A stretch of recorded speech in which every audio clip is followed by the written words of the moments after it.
The US and South Korea are conducting joint war games while diplomats discuss what to do about Pyongyang's nuclear program.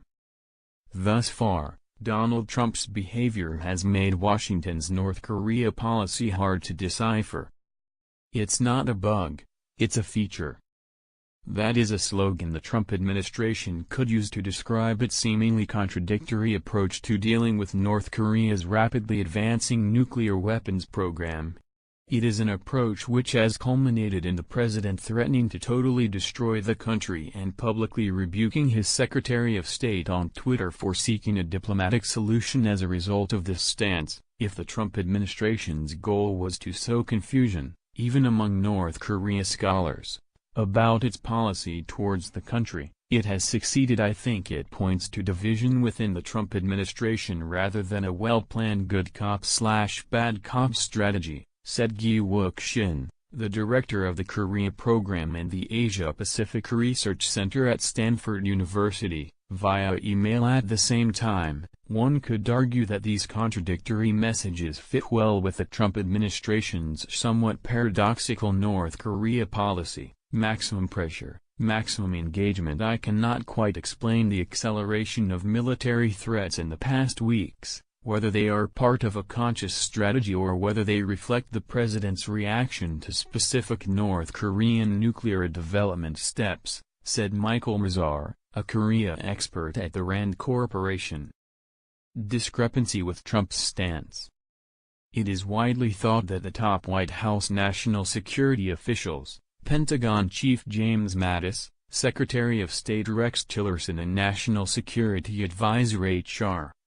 McMaster, are on the same page about North Korea, and that their joint stance was also reflected in the Trump administration's official North Korea policy review that was conducted earlier this year.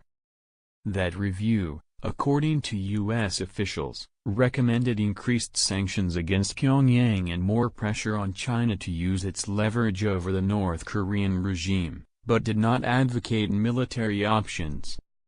That's why Washington's stated policy towards the country is generally regarded as a kind of continuation rather than a break with the Obama administration's stance. But what would otherwise appear as a traditional foreign policy approach becomes muddled through Donald Trump's repeated bellicose tweets against North Korea, often directed personally at its leader, Kim Jong-un.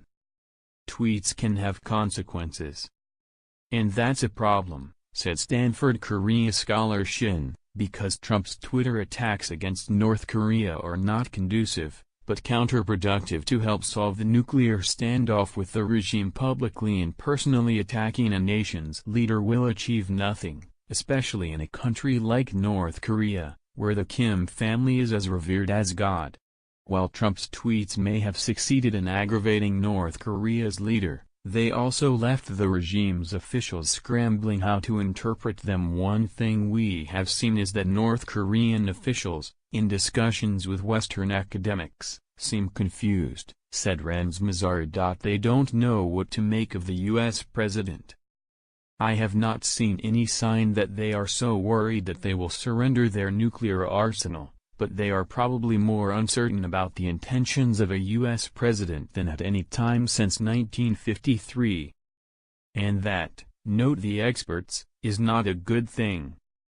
Because in a worst-case scenario, Trump's outbursts on social media could lead to an outbreak of hostilities, said Shin. Yes, the president's tweeting has already triggered a psychological war with Kim Jong-un, with increasingly tougher insults from both sides. This war of words is what led the general public, both in the U.S. and in South Korea, into panic and fear of a real war. Boxed in.